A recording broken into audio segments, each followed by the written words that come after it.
नमस्कार दोस्तों, सफला एकादशी व्रत कथा आज हम आप सभी को सुनाने जा रहे हैं। भगवान विष्णु की कृपा पाने के एक अद्भुत का दिव्य अवश्य है। इस व्रत को करने से ना केवल जीवन में सफलता मिलती है बल्कि आत्मा भी शुद्ध होती है। आइए आज की इस पवित्र कथा को सुनकर भगवान की कृपा प्राप्त करें और अपने जीवन को सफल बनाना। एक बार की बात है, एक बार भगवान श्री विष्णु अपने वाहन श्री गरुड़ जी को सवार होकर कौशल पर्वत पर जा रहे थे। जाते समय मार्ग में गरुड़ जी ने देखा कि एक ही द्वार पर दो बारातों ठहरी हुई थी।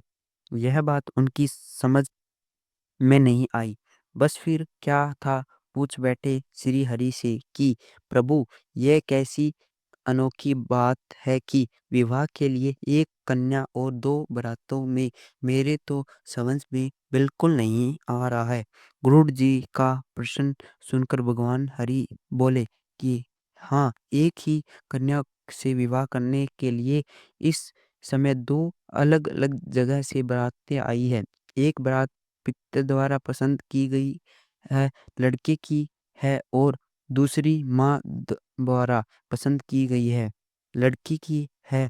भगवान की यह बात सुनकर गरुड़ जी फिर बोले, प्रभु, आप आखिरी इस कन्या का विवाह होगा किसके साथ? प्रभु बोले, जिस माता ने पसंद किया है और बुलाया है उसी के साथ कन्या का विवाह होगा।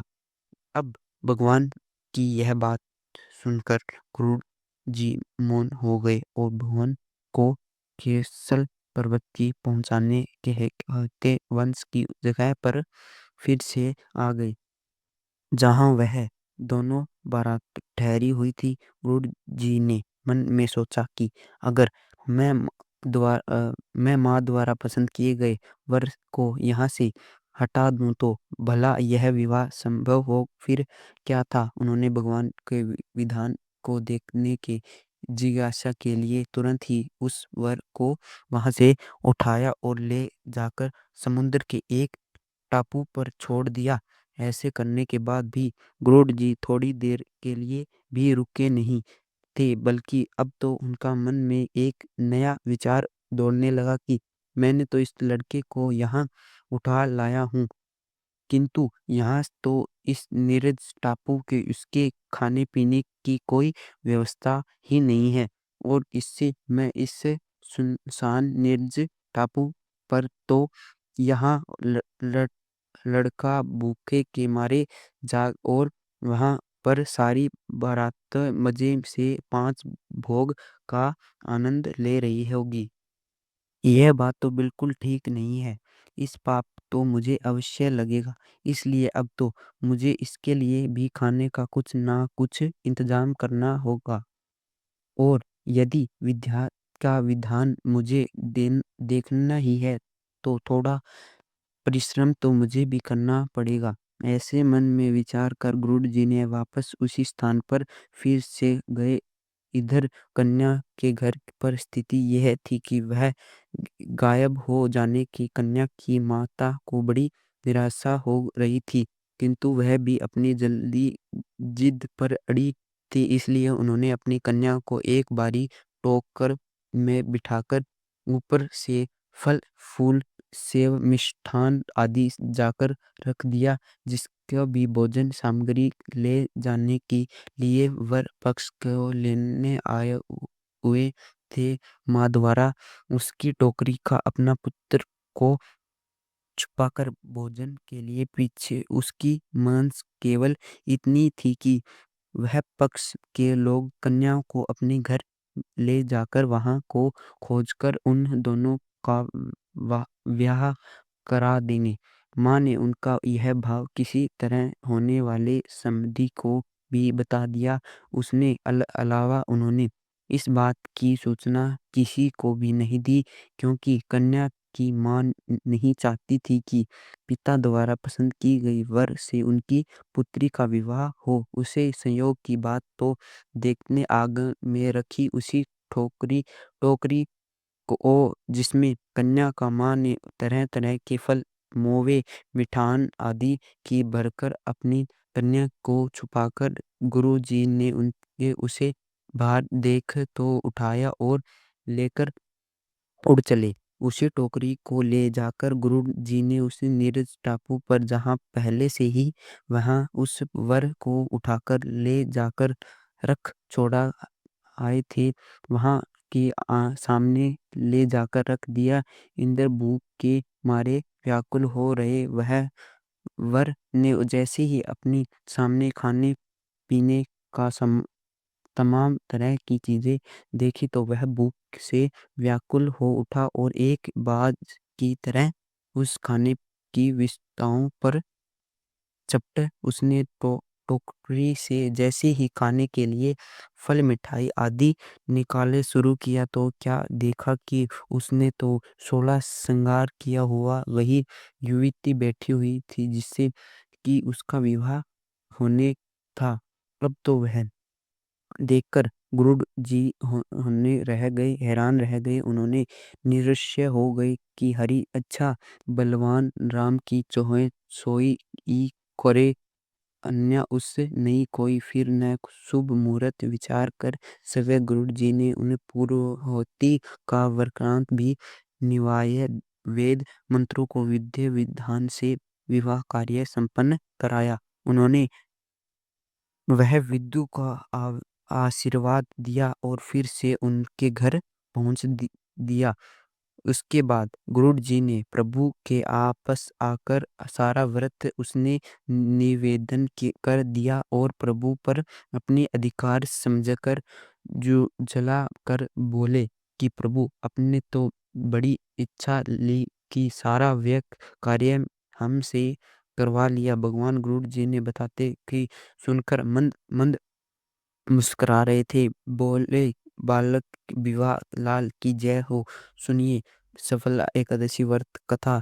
मोक्ष एकादशी की कथा सुनकर धर्मराज युधिष्ठिर से प्रसन्न होते हुए श्री कृष्ण से कहा कि कमल नयम मोक्षदा एकादशी की व्रत कथा सुनकर मैं तो धन्य हो गया। अब आप पौष मास की कृष्ण पक्ष की एकादशी की महिमा बताने की भी कृपा करें।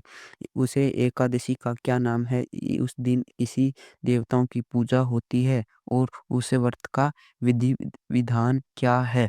मुझे कृपा करते हुए इस सब आप मुझे विस्तार पूर्वक बताएं। तथा धर्मराज युधिष्ठिर की इस जिज्ञासा सुनकर श्री कृष्ण ने कहा कि किंतु पुत्र, तुम्हारे प्रेम के कारण ही तुम्हारे परीक्षा का विस्तार सहित उत्तर देते हुए अब तुम इस बात का व्रत का महत्व सुनो। धर्मराज, इस एकादशी के दौरान भगवान श्री कृष्ण को शीघ्र ही प्रसन्न किया जा सकता है। पौष मास की कृष्ण पक्ष की एकादशी माँ नाम सफलता है। उस एकादशी को आधार देव नारायण है। इस एकादशी के दिन सिम नारायण जी विधि के अनुसार शुद्धा पूर्वक पूजा करनी चाहिए है। पांडु नंदन से इस तरह जानने की जिस तरह नाउक सागर परीक्षियों में गुड़ गहरे में सूर्यचंद्र योग्यों को संवेक्ष में और देवताओं को भगवान विष्णु श्रेष्ठ है, उस प्रकार व्रतों को एकादशी व्रत श्रेष्ठ है। धर्मराज, एकादशी का व्रत करने वाले व्यक्ति भगवान श्री हरि को अति प्रिय है। इस एकादशी की नींबू, नारियल, निवेद आदि पूर्व कार को भगवान नारायण का पूजन करना चाहिए। मनुष्य को 5 सहस्त्र वर्ष तपस्या करने से जिस पुण्य फल की प्राप्ति होती है वही पूर्ण श्रद्धा पूर्वक रात्रि जागरण सहित सफल एकादशी का आवश्यक करने की मिलता है। युधिष्ठिर महाराज, अब तुम सफला एकादशी की तिथि भी ध्यान पूर्वक सुनो। प्राचीन समय में चंपाकाली नगरी के महासिर मान नामक एक राजा रहा करता था। उसने 4 पुत्र थे। उसके सबसे बड़ा लपक नाम का पुत्र महापापी और दुष्ट था। वह हमेशा पर स्त्री गमन में और वेश्याओं की यह जाकर अपने पिता का धन व्यय किया करता। देव ब्राह्मण वैष्णववादी सुपात्र की निंदा करने वह अति प्रसन्न होता था। सारी प्रजा उसके कर्मों को बहुत दुखी और परंतु युवराज होने के कारण सब चुपचाप उसके अत्याचारों को सहन करने को विश्व थे और किसी में भी इतना साहस नहीं था कि कोई राजा से उसकी शिकायत कर। परंतु बुराई अधिक समय तक पैदा में नहीं रहे। एक दिन राजा महिषमान को लूप के कुक्रम का पता चल ही गया। तब राजा अत्यधिक क्रोध हुआ और उसने लप को अपने राज्य से निकाल दिया।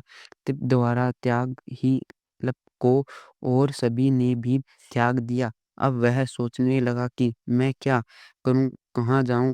अंत में उसने रात्रि को पिता की के ही राज में चोरी करने की ठानी। वह दिन में राज्य से बाहर रहने लगा और रात्रि को अपने पिता की नगरी में जाकर चोर और अन्य बुरे कर्म करने लगा। रात में वह जाकर नगर के निवासियों को मारता और कष्ट देता। वह वन में वह निरोध पक्षियों को मारकर उन्हें खा जाया करता था। किसी किसी रात जब वह नगर की चोरी आदि करते पकड़ा भी जाता तो राजा ने डर से अप अप्रेधार उसे छोड़ देते थे। कहते कि कभी-कभी अनजाने में भी प्राणी ईश्वर की कृपा का पात्र बन जाता है। ऐसे ही कुछ हुआ लुक के साथ भी। जिस वन में वह रहता था वह वन भगवान को भी बहुत प्रिय था और उस वन में एक प्राचीन पीपल का वृक्ष था और उस वन को सभी लोग देवताओं का क्रीड़ा स्थल मानते थे। वन में उसी पीपल के वृक्ष के नीचे महापाप लप रहने लगा। कुछ दिनों बाद पौष मास की कृष्ण पक्ष की एकादशी तिथि के दिन वस्त्राहित होने का कारण लप तेज ठंडे से मूर्छित हो गया। ठंड के कारण फिर वह रात को सो ही नहीं सका और उसके हाथ पैर अकड़ गए।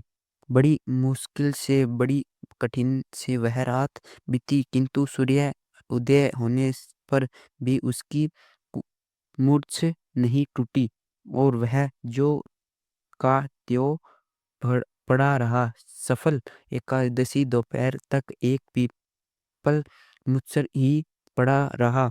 जब सूर्य के तपने से उसे कुछ गर्म मिला तब दोपहर में कहीं उसी होश आया और वह अपने स्थान से उठकर किसी तरह चले हुए वन में भोजन की खोज में भटकने लगा। उस दिन वह शिकार करने में असमर्थ था, इसलिए पृथ्वी पर गहरे हुए फलों को लेकर पीपल के वृक्ष के नीचे गया। तब तक भगवान सूर्य अस्ताचल को प्रस्थान कर गए थे, अर्थात सूर्यास्त हो चुका था। भूख भूखा होने के बाद भी वह उन फलों को नहीं खा सकता, क्योंकि कहाँ तो वह नित्य जीवों को मारकर उनका मांस खाया करता था और आज वह उसे खाने को यह फल मिलने थे। उसे फल खाना बिल्कुल भी अच्छा नहीं लगा, इसलिए उसने उन फलों को पीपल की जड़ से पास रख दिए और कुछ दुखी होकर बोला, हे ईश्वर, यह फल आपको ही अर्पित है। इस फलों को से तो आप ही तृप्त होए। ऐसे कहकर वह रोने लगा और रात के उसे नींद नहीं आई। वह सारी रात रोता रहा। इस प्रकार उस पापी से अनजाने में ही एकादशी का उपवास हो गया। उस महापाप के इस उपवास और रात्रि जागरण से भगवान श्री हरि अत्यंत प्रसन्न हुए और उससे सभी पाप नष्ट हो गए। सुबह होते ही एक दिव्य रथ उनकी सुंदर वस्तुओं को सजा हुआ आया और उसके सामने खड़ा हो गया। ठीक उसी समय आकाशवाणी हुई और यूज भगवान नारायण ने प्रभाव से रह तेरे सभी पाप नष्ट हो गए हैं। अब तू अपने पिता के पास जाकर राज्य प्राप्त कर। और सब वह आकाशवाणी लूपक ने सुनी तो वह अत्यंत प्रसन्न हो गया। बोला, हे प्रभु, आपकी जय हो। ऐसे कहकर उसने सुंदर से वस्त्र धारण किए और फिर अपने पिता के पास गया। पिता के पास पहुंचकर उसने सारी कथा पिता को सुनाई। पुत्र के मुख से सारा वृतांत सुन के बाद पिता का अपना सारा राज्य तुरंत ही पुत्र को सौंप दिया और सवे वन में चला गया। तब लप शास्त्रानुसार राज्य करने लगा। उसकी पत्नी, पुत्र आदि सभी विष्णु का परम भक्त बन गए। फिर वृद्धवास आने पर वह अपने पुत्र को राज सौंपकर भगवान भजन करने के लिए वन में चला गया और अतः अंत में परम पदों को प्राप्त हुआ। भगवान श्री कृष्ण समाप्त करते हुए धर्मराज युधिष्ठिर से कहते हैं कि धर्मराज, जो मनुष्य सदा और भक्ति पूर्वक इस फल एकादशी का उपवास करते हैं उसके सभी पाप नष्ट हो जाते हैं और अंत में उन्हें मृत्यु प्राप्त होती है। युधिष्ठिर ने मनुष्य इस सफल एकादशी के महत्व को नहीं समझा। उन्होंने तो पूछा और सिंहों से विहीन पशु ही समझाना चाहिए। सफला एकादशी के महत्व को पढ़ने अथवा श्रवण करने की प्राणी को राज सोए संग के सामान्य फल प्राप्त होते हैं।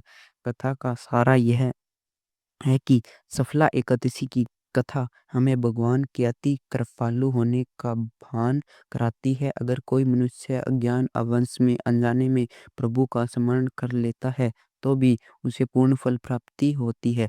अगर मनुष्य निश्चल भाव से उनके पापों को क्षमा मांग तो भगवान बड़े से बड़े पाप को भी क्षमा कर देते हैं।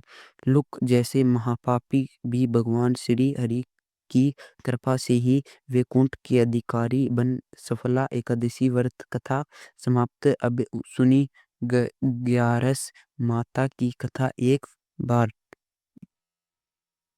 ऐसी ही वीडियो देखने के लिए हमारे लाइफ चेंज चैनल को स्वागत करें। जय माँ लक्ष्मी, जय हरि, हर हर महादेव।